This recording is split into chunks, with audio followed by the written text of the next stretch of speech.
Hey, I just wanted to give some thoughts on the whole Richard Sherman um, thing. Um, if you don't know, you should go and just look up Richard Sherman in YouTube. Um, Preferably, you should probably have a bowl of popcorn and some free time to just kind of watch um, the awesomeness that is Richard Sherman, and particularly his reaction after the Seattle Seahawks beat the 49ers to go to the Super Bowl. But everybody has kind of made him out to be this horrible villain, this really bad guy, because he basically said, I'm the best cornerback in the NFL, and why would anybody try and throw against me for the game winner, yada, yada, yada. Okay, here's my thing. Number one, this guy is, he was a communications major at Stanford. Very intelligent.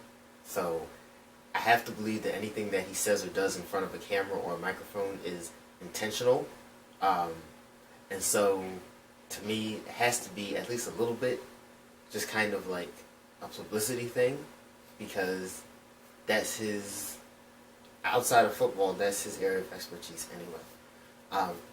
Number two thing, I was on Facebook and my sister posted this really good video that, the NFL has the players walking around with the microphones on, and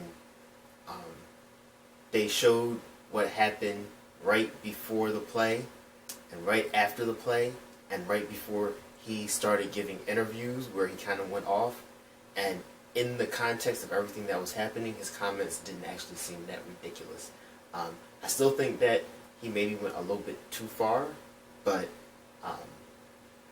in the context and the flow of the emotion of the game, it wasn't as shocking as when you just saw, boom, the interview, or boom, the press conference.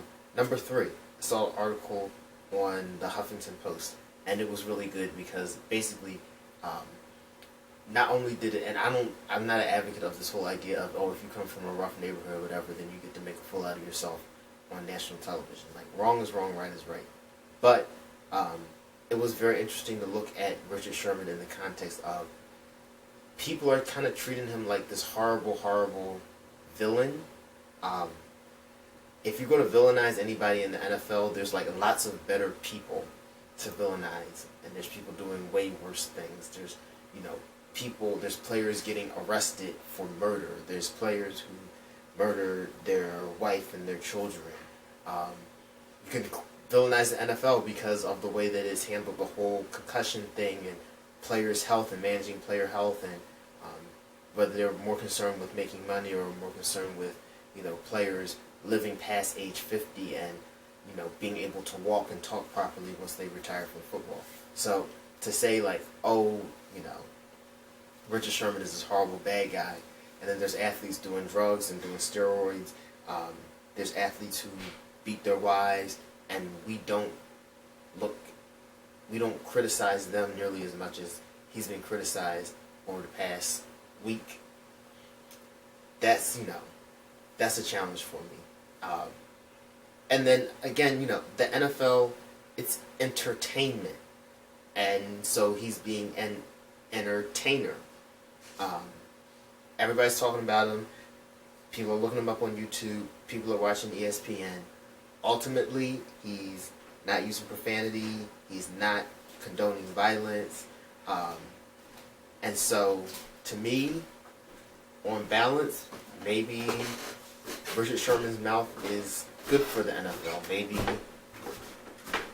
maybe we should critique him, for where he goes too far, or maybe things that he shouldn't have said. But there's a difference between critiquing and villainizing, and I think that maybe some people have gone a little bit too far towards the villainizing end of the spectrum, and maybe should just stop at the critiquing. So those are my thoughts. I'm interested to see what other people think. Comment, whatever. Peace.